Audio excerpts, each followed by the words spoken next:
Presiden nomor urut 1, Bapak Anies Rashid Baswedan, dengan subtema pendidikan, tanggung jawab guru dan dosen makin berat, namun kontribusinya kurang dihargai. Meskipun anggaran pendidikan mencapai 20% APBN, kualitas pendidikan terhambat oleh kecilnya gaji, minimnya fasilitas, dan beban administrasi yang berlebihan. Pertanyaannya, bagaimana komitmen dan apa program yang akan dilakukan paslon untuk meningkatkan kesejahteraan serta kompetensi guru dan dosen? Waktu Bapak 2 menit dimulai saat Bapak berbicara. Terima kasih. Ketika kita berbicara tentang mencerdaskan kehidupan bangsa, maka pendidik menjadi kuncinya. Kita ingin pendidik bisa mendidik anak-anak kita. Karena itu kita harus bertanggung jawab dengan penuh atas kesejahteraan pendidiknya, agar dia bisa konsentrasi mendidik anak-anak kita.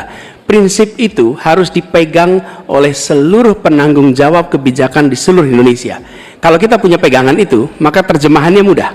Terjemahannya ada pertanyaan, apakah tenaga pendidik di tempat Anda bertanggung jawab sudah mendapatkan penghasilan yang adil, penghasilan yang setara. Jadi masalah-masalah yang kita miliki sekarang, misalnya ada puluhan ribu guru honorer belum diangkat jadi guru P3K, ada 1,6 juta guru belum tersertifikasi, lalu beban administrasi, itu semua bisa diselesaikan dengan prinsip tadi, bahwa kita harus bertanggung jawab atas kesejahteraan pendidiknya.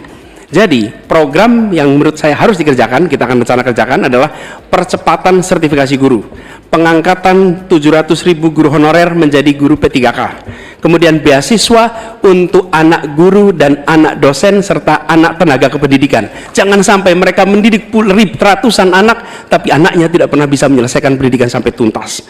Kemudian penghargaan dan tunjangan bagi dosen dan peneliti yang berbasis pada kinerja. Dan yang tidak kalah penting adalah mengurangi beban administrasi.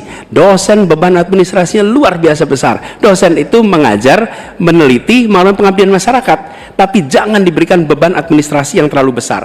Jadi prinsipnya ada nilainya dulu yang kita pegang, kemudian ada turunan teknisnya, teknokrasi yang tadi saya sampaikan, dan kemudian bebaskan dari beban-beban yang tidak perlu. Demikian jawaban kami. Terima kasih.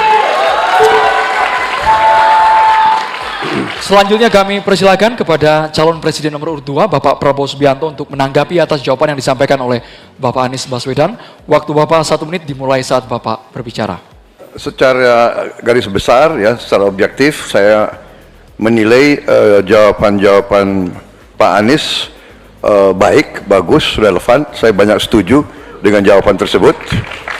Mungkin maklum beliau mantan Menteri Pendidikan, begitu. Siap, Bapak.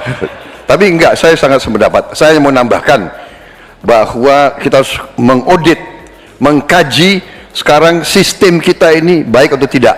Karena banyak sekali kebocoran-kebocoran dalam alokasi dana yang diturunkan sampai ke tingkat kabupaten dan sebagainya. Ini menyangkut memang masalah mental dan budaya banyak pejabat-pejabat kita. Jadi kita harus koreksi diri, kita harus audit, dan di mana masalah sistemik yang kurang baik harus kita perbaiki. Kita harus berani memperbaiki sistem yang kurang baik. Terima kasih. Masih ada waktu Bapak. Selanjutnya kami berikan kesempatan kepada calon presiden nomor urut 3, Bapak Ganjar Pranowo, untuk menanggapi atas jawaban yang disampaikan oleh Bapak Anies Baswedan. Waktu Bapak 1 menit dimulai saat Bapak berbicara. Kalau pendidikan mau maju, maka fasilitas mesti diberikan. Negara harus hadir dan makin inklusi. Nah, ketika kita bicara pada pendidiknya atau gurunya, saya mau bercerita pengalaman saja. Ketika guru SMA, SMK, SLB diberikan pada provinsi, maka pada saat itu yang saya tanya pertama adalah, berapa gajimu? 300.000, Pak. Sungguh tidak adil pemerintah ini. Maka pada saat itu saya sampaikan, kasih gaji sesuai UMP yang ada di Jawa Tengah, UMK yang ada di Jawa Tengah, tambah 10%. Baru kemudian kita dorong proses sertifikasi dan peningkatan kapasitas. Kami punya aplikasi namanya Bolpen. Ini bimbingan teknis online dan pendampingan untuk memberikan bantuan kepada guru memanfaatkan teknologi untuk memberikan pengajaran yang bermutu. Maka ketika praktek baik ini bisa kita lakukan, maka guru akan bisa bekerja dengan baik dan dia mesti dibebaskan dari persoalan administrasi yang menjerat.